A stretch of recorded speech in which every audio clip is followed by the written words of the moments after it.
Voilà, messieurs et dames, comme annoncé, l'invité de ces faits d'actualité de ces jours n'est rien d'autre que Joseph Tchibango Théouit, DG des Rema Media, mais aussi éditorialiste des questions politiques, mais aussi chercheur en communication, que nous disons bonjour et bienvenue.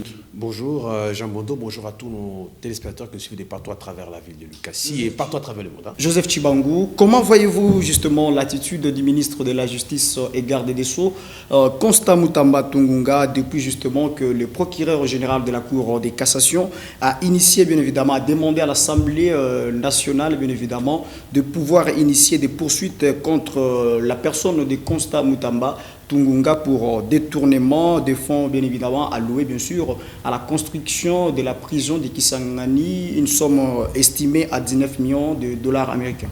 Bon, je crois que c'est une question qui fait chambouler ou qui se cache dans le buzz, politique. Il n'y a pas de la justice, mais plutôt du buzz politique. Parce que ici, vous vous souviendrez que la plupart des ministres, de personnalités politiques congolaises qui ont été cités dans des questions de détournement, parce que tout est parti d'abord des rumeurs, et puis il y a eu des procès, et tout ce qui vient avec, tout est parti de la rumeur.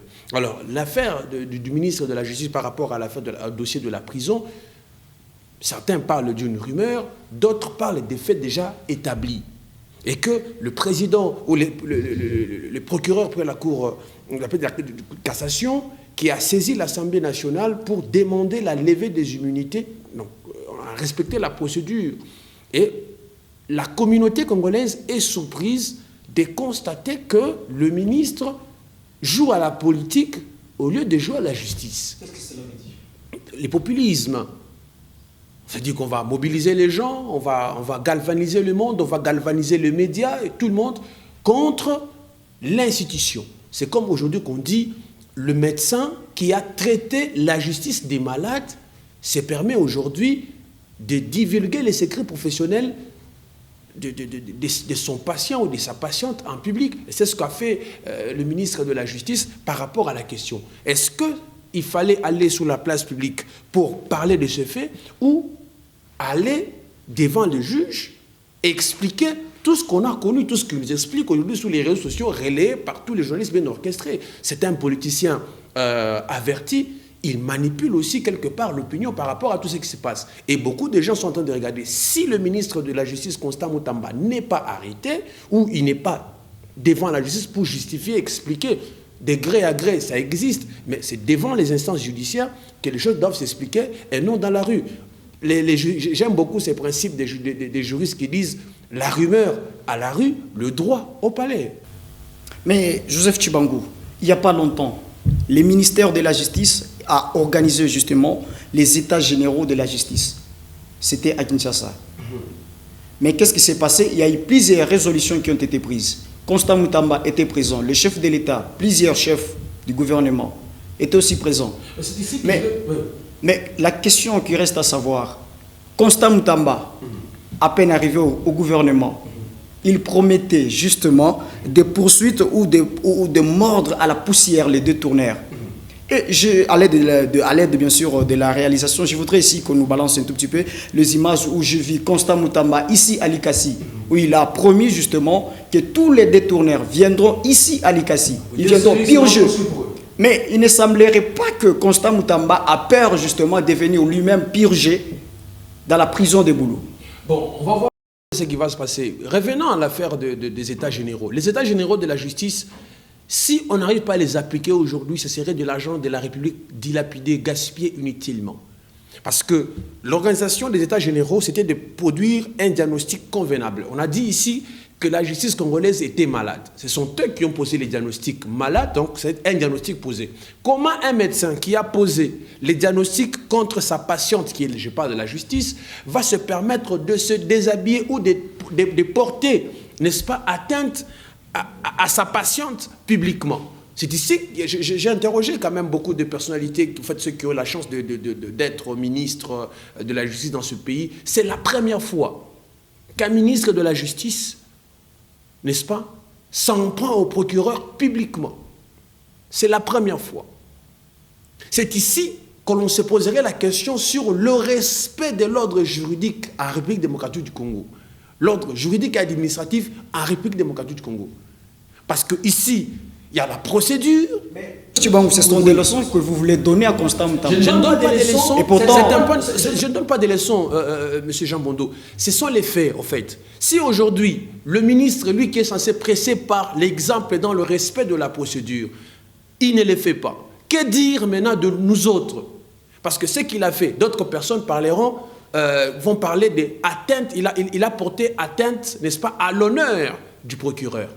Est-ce qu'aujourd'hui, 6 mois, un quidam de Congolais arrivé à porter le même discours, sera-t-il traité de la même façon? C'est ici que vous allez constater que la balance de la justice congolaise est en train de débalancer sérieusement. C'est ici, les yeux, écoutez, les yeux de tous les Congolais restent rivés sur cette affaire du ministre de la Justice et la justice. Les gens vont regarder ce qui va se passer.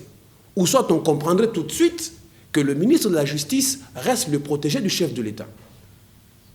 Là, c'est encore une question. Nous voyons que le ministre de la Justice est protégé par la population. C'est la population qui est derrière la personne de Constant Moutamba. Tout le monde est protégé par la population. Matata Pogno est protégé par les gens du Maniema. Moïse Katumbi est protégé par les gens du Ensemble. Tout le monde, Joseph Kabila est protégé par le sien. Tout le monde est protégé. Même vous aussi, vous êtes protégé par ceux qui vous aiment. Tout le monde est protégé par la population. C'est de quelle population dont on parle?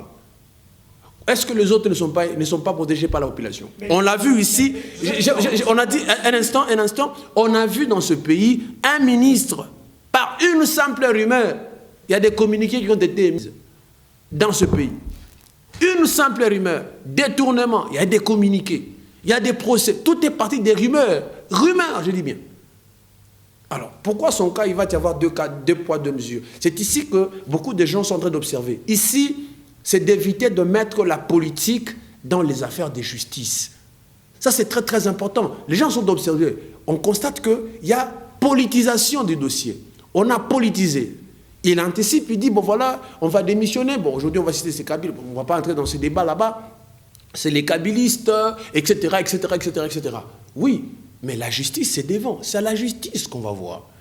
C'est à la justice. C'est devant le juge que les juges poseront des questions. Monsieur Constant, expliquez-nous tel montant, tel compte, tel. C'est devant la justice, ce n'est pas devant le peuple. Ce n'est pas devant la population qu'il faut se justifier. Parce que déjà, de nature, tous les ministres, même les maires, les bourgmestres, ils n'ont pas l'esprit de redevabilité. Et ils arrivent à nous rendre compte, c'est lorsqu'ils sont menacés. D'habitude, le ministre, le maire de ville, le bourgmestre, la majeure partie d'entre eux rendent compte à la population, c'est lorsqu'ils sont menacés, lorsqu'ils sentent que leur pouvoir vacille. C'est là qu'ils viennent vite, ils vont organiser des rencontres pour expliquer le contenu de leur gestion. Donc ici, par rapport à ce qui s'est passé, les gens observent pour voir qu'est-ce qui va se passer concrètement. S'il n'y a pas poursuite, ok, on va comprendre. Et le jour où il y aura un Congolais qui va s'en prendre publiquement au procureur, je suppose que le magistrat de la RDC ne vont pas entrer en grève pour ça. Mais Joseph Tshibangou, qu'est-ce qui se passe réellement en République démocratique du Congo? Nous avions vu en 2024, les ministères de la Justice, nous avions vu des communiqués pour engager des poursuites contre le procureur général. Où nous en sommes? Mais c'est lui le procureur général. C'est le procureur général. S'il y a une dimension, vous allez dire, on ne va pas contrebalancer sa poursuite contre notre fait. C'est comme ça que vous avez entendu Ariet Kamini dire la justice se déshabille en public. Le ministre de la Justice et la justice se déshabillent en public. C'est à ça qu'on assiste. Donc ici, la justice congolaise n'est plus malade. La justice congolaise n'est plus malade. Ce sont les acteurs politiques de ce pays qui sont malades. Voilà, Joseph Tshibangou. Oui. Voilà, Joseph Tshibangou. Depuis un certain temps, nous constatons que la première ministre, la chef du gouvernement, est vilipendée aujourd'hui sur base de certains ministres, étant donné que c'est elle, la chef du gouvernement, en l'occurrence de Constant Moutamba, par rapport au comportement de certains ministres. Et Constant Moutamba, qui se permet de dire publiquement et considérant ainsi la chef du gouvernement, Judith Suminwa, comme un carabasse. Comment vous trouvez ça? Mais écoutez, ça c'est un manque de respect d'abord. Ça, c'est un manque de respect. C'est pas une vérité? Non, ce n'est pas une vérité, c'est un manque de respect. Vous savez, ce qui manque à ce pays, c'est l'éthique. Je me pose la question, Ou est-ce que le ministre, tous les ministres de notre pays, ont-ils pris le soin de lire les codes éthiques d'un agent public de l'État? Je me pose beaucoup de questions. Un agent public de l'État, c'est un code de bonne conduite promulgué par Joseph Kabila. Je me pose la question, est-ce que le ministre a ça ou refuse de lire parce que ça porte la mention ou la signature de Joseph Kabila? On ne peut pas manquer du respect à son chef hiérarchique. Ça s'appelle le manque de respect. Madame la Première ministre Judith Suminwa Tuluka n'est pas parvenue, s'il vous plaît. Non, écoutez, pendant que Madame Suminwa naviguait dans les affaires politiques, certains étaient étudiants. Suivez mon regard. Certains étaient des étudiants. Certains quémandaient. La politique aujourd'hui dans notre pays a manque de respect d'éthique. Ce n'est pas parce que je suis l'ami du président que je dois me comporter n'importe comment. Nous l'avons dit déjà de l'entame, qu'il était dangereux que le gouvernement qui sera dirigé par Mme Suminwa, n'est-ce pas, soit composé de présidents de partis politiques. Et aujourd'hui, nous assistons à ce cas. Ce n'est pas la première fois que Mme la Première ministre est victime des comportements déplacés de ce ministre. Ou bien parce que c'est une femme. On n'a pas assisté ça sous l'époque de Samuel Konde. On n'a pas assisté ça sous l'époque de Matata Ponyo. On n'a pas assisté à cela plusieurs fois. Pourquoi?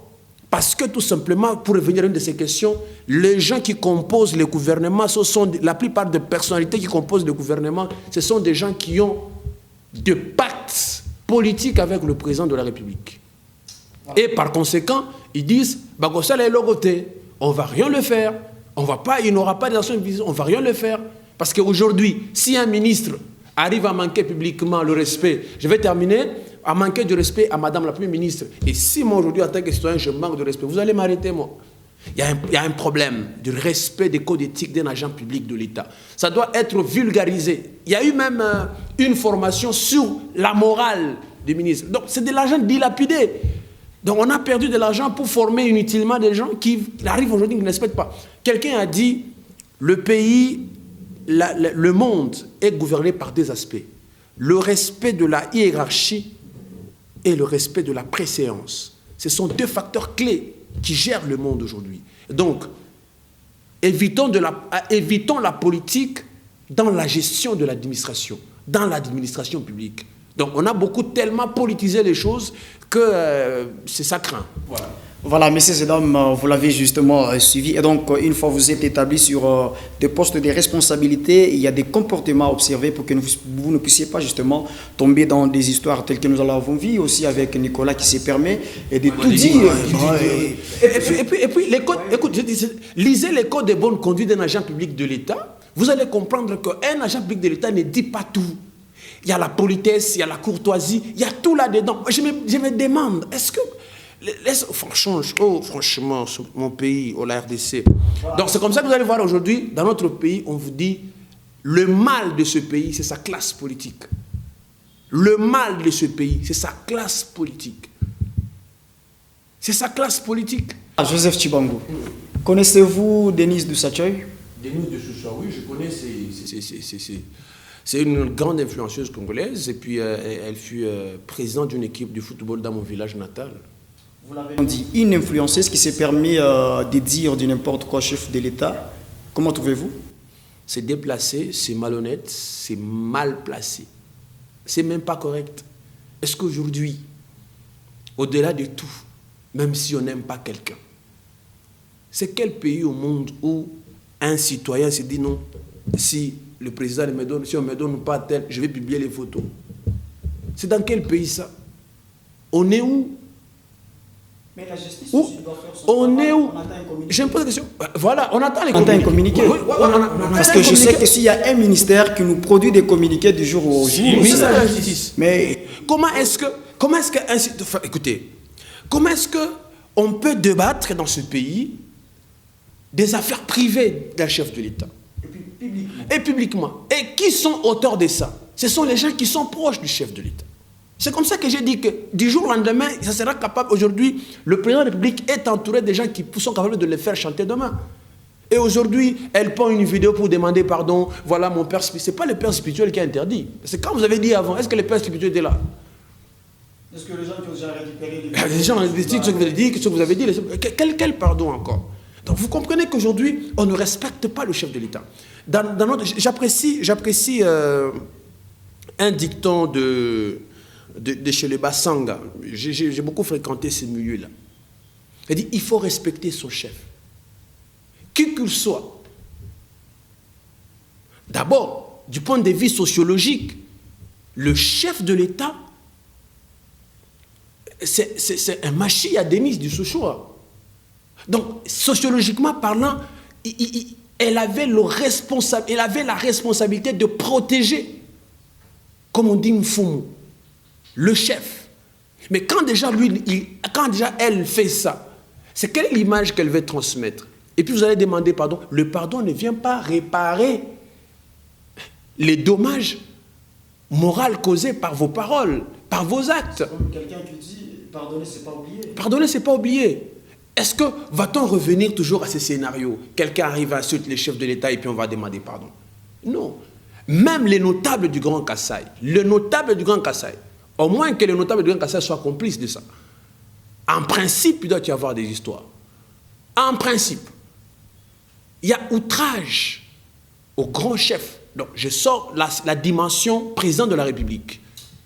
Je vais terminer. Je sors la dimension président de la République. Je reste dans la dimension sociologique africaine, de l'anthropologie sociologique.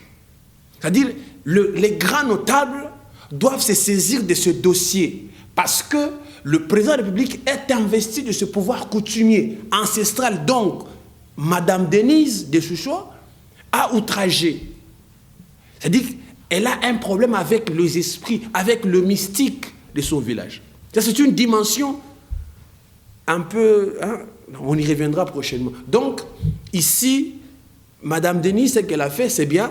Demander pardon, c'est bien. Mais elle doit rencontrer les ancêtres. Il y a un problème. Non, il y a un problème déjà.